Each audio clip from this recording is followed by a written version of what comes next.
Hello fellow dairy farmers. This video is going to show how we harvest our soybeans. Our soybeans are used exclusively as feed for our animals. So hop on and let's take a look. Some farmers drive tractors. I drive a wheelchair. Welcome from the Wheeling Dairy Farmer. My family has been farming in Wisconsin since 1849. Our farm is the proud caretaker of 1,200 Holstein cows that produce around 10,000 gallons of milk every day.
Our combine is a Case IH 8240 with a 40-foot Case IH head.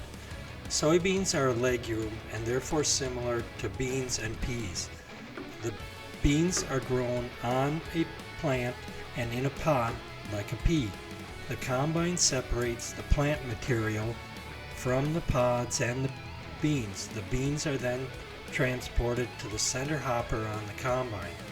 When that center hopper is full, we convey them into the grain cart off to the side, with the combine never slowing down. This maximizes the number of acres we can do in a day. The grain cart is then emptied into a semi-trailer on the edge of the field to be transported to a bin off-site on the farm, where the beans are used later in the year for feed.